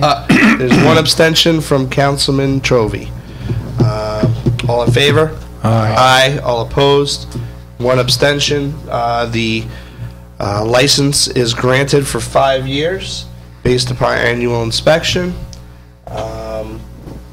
by a vote of 3-0 with one abstention. Junkyard license renewal for Eckes Auto Body, Upper Brook Road, Sparrowbush, New York. I'm writing to you concerning the above referenced property located in the town of Deerpark. Eckes Auto Body has submitted its 5-year application for renewal of its junkyard license. I conducted an inspection of the premises on the 22nd of March, 2013. I found it to be in compliance with the town of Deerpark zoning regulations. I would recommend that the town board renew this applicant's license for 2013. Should you have any questions, please feel free to contact me. Very truly yours, Robert Emerson, Deputy Building Inspector. Okay, so I'll move for the 5-year license renewal for Eckes Auto Body, Upper Brook Road in Sparrowbush, New York. Is there a second? Second. Seconded by Councilman Spears. Any discussion? Is there actually a scrap yard there? On Upper Brook? I don't know, I know there's always been a license for there, I'm just curious if there is one. Yeah, they've always submitted for a license. I think it's just part of their, well, it's part of the auto body shop, I guess. No, the auto body shop is on Route 42. Well, maybe it's. I mean, I ancillary honestly don't structure. know, I'm just curious. Well, if he said he was there and he inspected it, I'm assuming it's I'm there. guessing it's there if he inspected it. Right. Okay, any further questions? All in favor? Aye. All opposed? I'm abstaining. There's one abstention. Silence equals a yes vote. We're trying to determine if there's actually something there. we're just going to go on the letter, I guess, so I'll vote aye. It's, according to the building department, they approve that location. I will vote yes. Okay. Councilman Dean. That's 2 yeses. Need one more. Is this a 5-year license? This would be for a 5-year approval with annual inspections. I'm going to abstain. Okay. I have no problem revisiting this. I'm looking for clarification that there is a yard there. I mean, I've been... It was inspected. There's a yard there. Al's here. Al? Yeah, this isn't the first time we've done this. No, I understand. I understand. Were you there? Did you look at it? I physically did not do the inspection.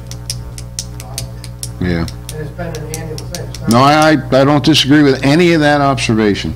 I'm just curious because I've never seen one there. They made the application also. Don't know. I remember years ago, there used to be cars up there, but I haven't been up there in a long time, so I don't know. I know he used to keep stuff.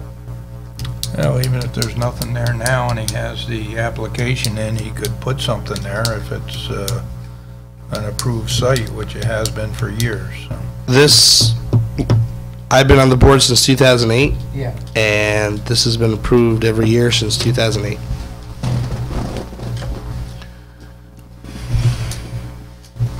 Okay. Okay. We'll revisit it. We'll have to revisit that one. Yeah, we'll revisit that one. That vote fails with 2 votes in favor and 2 abstentions. Next, junkyard license renewal, Eckes Auto Body, 787 Route 42, Sparrowbush, New York. I'm writing to you concerning the above referenced property located in the town of Deerpark. Eckes Auto Body has submitted its annual application for renewal of its junkyard license. I've conducted an inspection of the premises on this date, 22nd of March, 2013, found it to be in compliance with the town of Deerpark zoning regulations. I would recommend that the town board renew this applicant's license for 2013. Should you have any questions, please feel free to contact me. Very truly yours, Robert Emerson, Deputy Building Inspector.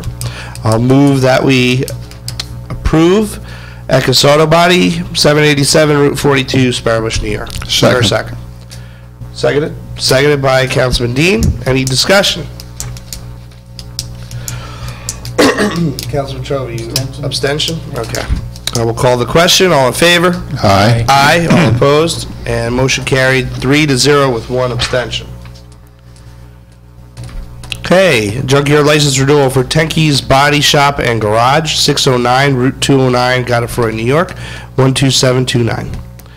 Writing to you concerning the above referenced property located in the town of Deerpark, Tenke's Auto Body Shop and Garage that submitted its 5-year application for renewal of its junkyard license. I conducted an inspection of the premises on this date, 22nd of March 2013, found it to be in compliance with the town of Deerpark zoning regulations. I would recommend that the town board renew this applicant's license for 2013. Should you have any questions, please feel free to contact me, Robert Emerson, Deputy Building Inspector. I'll move that we approve the license for Tenke's Body Shop and Garage, 609 Route 209, Godefroy, New York, 12729. Is there a second? Second. Seconded by Councilman Spears. Any discussion? None. Abstention? Nelson? Okay. Abstention by Councilman Trove. All in favor? Aye. Aye. All opposed? Motion carried 3-0. And 1 abstention. Junkyard license renewal for Arthur Trovey and Sons, Inc., 82 Sleepy Hollow Road, Sparrowbush, New York, 12780. Writing to you concerning the above referenced property located in the town of Deerpark, Arthur Trovey and Sons, Inc. has submitted its annual application for renewal of its junkyard license. And that would not be annual, that would be 5-year. I conducted an inspection of the premises on this date, 22nd of March 2013, found it to be in compliance with the town of Deerpark zoning regulations. I would recommend that the town board renew this applicant's license for 2013. Should you have any questions, please feel free to contact me. Very truly yours, Robert Emerson, Deputy Building Inspector. I move that we approve the license, 5-year license for Arthur Trovey and Sons, Inc., 82 Sleepy Hollow Road, Sparrowbush, New York, 12780. Is there a second? Seconded by Councilman Dean. Obviously, you're abstaining. All in favor? Aye. Aye, all opposed? And motion carried 3-0 with one abstention from Councilman Trophy. Next junkyard license renewal is Muller's Auto Body, 417 State Route 97, Spurbush, New York, 12780. I'm writing to you concerning the above referenced property located in the town of Deerpark. Muller's Auto Body has submitted its 5-year application for renewal of its junkyard license. Conducted an inspection of the premises on this date, 22nd of March, 2013. Found it to be in compliance with the town of Deerpark zoning regulations. I would recommend that the town board renew this applicant's license for 2013. Should you have any questions, please feel free to contact me. Very truly yours, Robert Emerson, Deputy Building Inspector. I'll move that we approve the license for Muller's Auto Body, 417 State Route 97, Spurbush, New York, 12780. Is there a second? Second. Seconded by Councilman Dean. There's an abstention by Councilman Trovey. All in favor? Aye. Aye. All opposed? And motion carried 3-0 to one abstention. And that concludes almost all of our junkyard licensing renewals. And we will have to bring back, or we'll have to bring up the other Eckes Auto Body on Upper Brook Road at the next meeting. Yeah, I'll stop in and see Bob. I'm just curious. Okay. All the times I've been by there, I've never seen one. He must have it out of sight pretty well. Under new business, I'd just like to bring up that our next scheduled meeting is on Memorial Day, so I think we should just cancel that and go to our next regularly scheduled meeting on June 10th. Well, just on the meeting schedule, it is, it was moved to May 20th, which is next week. Oh, okay. So- I'm not going to be here, but if you guys are, you can have it, or, We may have a quorum issue that day. so, I guess the more important question is, do we have anything pressing that we have to handle next week?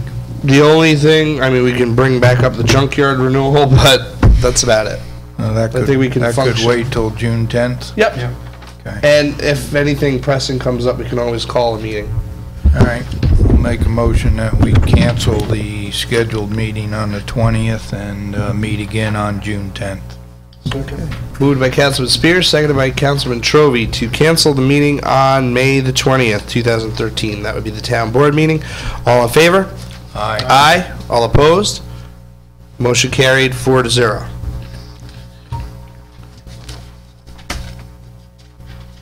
Okay. Next on the agenda is appropriation, budget, and payment of bills. We have the payment of bills with 3 or more council signatures. I'll move for those payment of bills for abstract, general fund abstract number 9, totaling $113,902.49. Highway fund abstract number 9, $79,921.23. Engineering fund abstract number 1, $55,841.08. Parkland fees number 3, $816. And number 2, parkland fees number 2 for $102. So that would be a motion to pay those bills with 3 or more council signatures. Is there a second? Second. Seconded by Councilman Spears. All in favor? Aye. All opposed? Motion carried 4-0.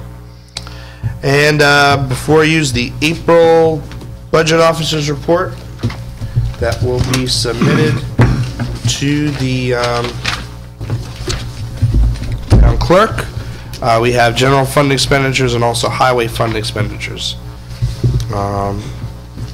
Also realize that these totals have the amounts that are in the current bills that need to be signed still. Okay. Because there is no encumbrance system. Any questions? Nope. Would need a motion to adopt, or to accept. Make a motion to accept the budget presented to us, and really can't adopt it till we read it, so. Yeah, or just to accept the report. All right, I'll make a motion, we accept the report. Okay, moved by Councilman Spears. Is there a second? Second. Seconded by Councilman Dean. All in favor? Aye. Aye. All opposed? Motion carried 4-0. Okay. Closing board comments. Councilman Spears. Yeah, I just want to briefly mention again our historian Norma Schott, and now she is a registered historian, and we all know she's been doing a wonderful, wonderful job for many, many years, but it's nice that she has that designation. And just like to thank her for her continued fine work that she does for the town. It's kind of in the background, but very important, so I just appreciate having her as our historian. And I guess that's all I have tonight. All right, thank you. Councilman Trovey. Just want to remind everybody from tonight's vote that we have waterfront property for sale. And hopefully you'll all come out and put some good bids in so you can have your own private swimming hole. Come see the town.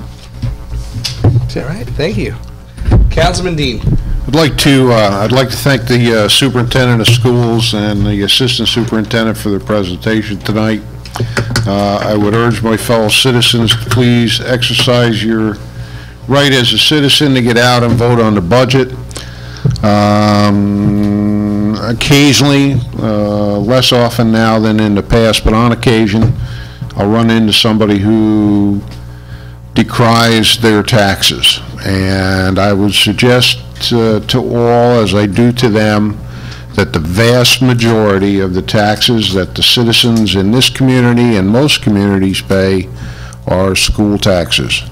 So, if you stay at home and you don't vote, shame on you, and you have no reason to complain or gripe or carry on if you don't exercise your right. I would like to see the voting on the school budget return back to the normal polling places, because some people, for whatever reason, I'm not really sure why it is, but they feel intimidated when they go to the school grounds to vote. Some kind of psychological thing there, but please get out and vote, and if you don't, shame on you. That's what I have. All right, thank you, Councilman Dean. My final or closing board comments, I just wanted to say on the record, our Councilman Dave Hoovler is with Sheriff Carl Du Bois down representing the town of Deerpark at the Fallen Officer Ceremony down in Washington, D.C. So he'll be bringing a report back at the next meeting. So I know he got down there safe and he's doing well. So thank Councilman Hoovler for that. Also, this month of May, the month of May is our bulk cleanup month. You can still get your permit at the town clerk's office if you're a resident or a business of the town. Please visit Flo or Tippy or Kathy at the town clerk's office, pick up your free permit, and make our town a cleaner place. Echoing Councilman Dean, school board vote is Tuesday, May 21st. I believe they said, what, 6 a.m. to 9 p.m. is normal hours? So 6 p.m. to 9, or 6 a.m. to 9 p.m. 6 a.m. to 9 p.m. Yes. Yeah, 6 a.m. to 9 p.m. But check out their website. They'll have all the information about the budget that they're proposing, that the school board's proposing, and you know, vote the way you got to vote. So, but definitely go out there, exercise your right to vote. There's also a couple school board races going on, so definitely pick the right candidates for that, because we need good people to make good decisions for the taxpayers and for the youth. So, echoing also at the beginning of the meeting from Floyd Babcock, the Veterans Committee will be having a fundraiser for the Veterans Memorial at the Sparrowbush Firehouse on June the 29th. It's a smoked pork dinner, $15 a head. All proceeds are going to the Veterans Memorial. They're going to hold it from 2 p.m. to 6 p.m. So, you know, we'll have more information out on that on the website and Facebook. Again, I want to thank my brother Thomas for making this available live to all those folks out there on the internet watching us on their computers. So wave everybody. And thanks again to Tommy. And that's all I have for tonight. Also, one other thing is that we still have slots available for the YMCA summer camp. mostly for younger campers. So if you have a young camper or a young child that wants to go to this great camp over here, go see Flo or Tippy at the town clerk's office, and they will get you the proper applications. I'm going to yield the floor over to our town clerk, Flo Santini, to talk about a little bit about the DARE program and also the fundraising efforts there. So, Flo, you got the floor. Thank you, Carl. The other day, Officer McGrath came in. He's one of our Town of Deerpark police officers. He is the first Town of Deerpark police officer to become well, Carl could join in at any time, please, because he is the 5th grade drug enforcement officer to be helping out with the DARE program. Port Jervis and Deerpark split, and he is taking care of HBE. And as this turns out, the town of Deerpark has no funds for the DARE program. So he is raising money, and he's going around for solicitations to our community. And I told him I would help as best as I could. So I've been making a few phone calls and dropping letters off.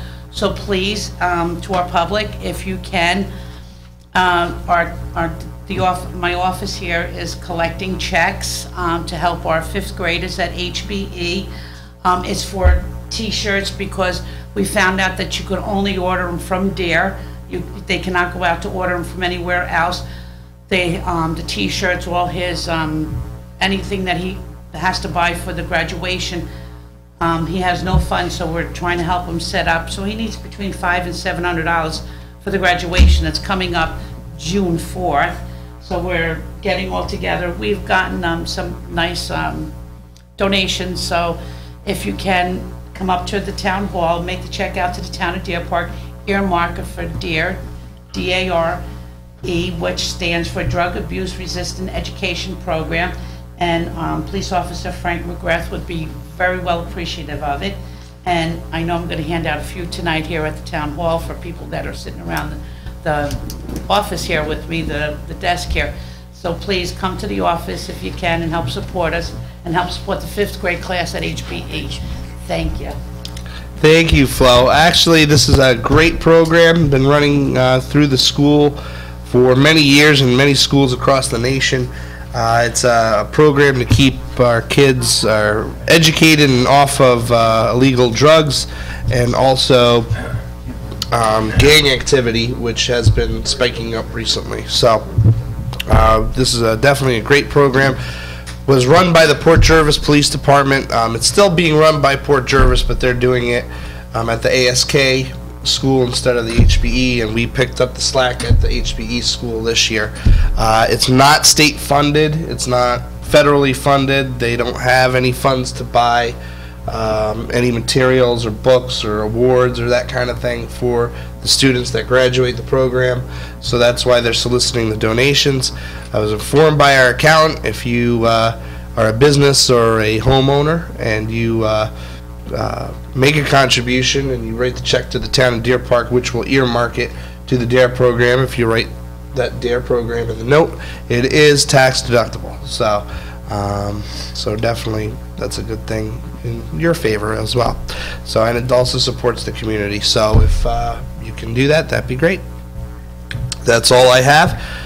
No executive session for tonight, but we will entertain a motion to adjourn at 8:39. About 9:39. Or 9:39, wow. I'll make a motion at 9:39 to adjourn. Okay, that'll be good.